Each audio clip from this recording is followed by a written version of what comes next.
మంచిగా గెలిచి రాదు. సరే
ఏం చేసుకుంటుందో చెప్పండి సార్, దాంట్లో చెక్ చేసి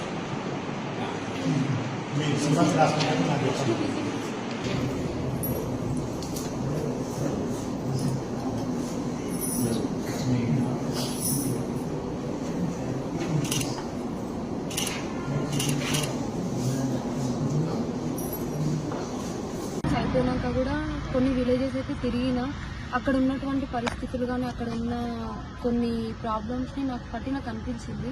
నేను మళ్ళీ నిలబడితేనే గెలుస్తూనే ఈ ప్రాబ్లమ్స్ నేను సాల్వ్ చేయగలుగుతాను నాకు అనిపించింది. మెయిన్ ప్రాబ్లం వచ్చేసి రోడ్లు మస్తు దారుణంగా అంటే దారుణంగా ఉన్నాయన్న రోడ్లు. ఒక్క ఊరికి కూడా పర్ఫెక్ట్ ఉన్న రోడ్ అయితే లేదు. మెయిన్ రోడ్లు మాత్రమే మంచిగా ఉన్నాయి. ఒక మారుమూల గ్రామం మెయిన్ విలేజెస్కి వెళ్దామని చెప్పేసిన రోడ్లు అయితే బాగాలేవు. ఎగ్జాంపుల్గా తీసుకుంటే పెద్ద కొత్తపల్లి నుంచి కార్పంలో మెయిన్ రోడ్ మైసమ్మ, నాయనపల్లి మైసమ్మ అనేది ఫుల్ మంది వెళ్తుంటారు ప్రతి సండే. అక్కడ కూడా రోడ్డు బాగాలేదు. ఇవన్నీ నాకు అనిపించింది. అలాగే మాలాంటి నిరుద్యోగులు కూడా ఎక్కడో పార్లమెంట్లో కానీ అసెంబ్లీలో కానీ ఎమ్మెల్సీలో కానీ నిరుద్యోగులు అనేది ఖచ్చితంగా ఉండాలనేది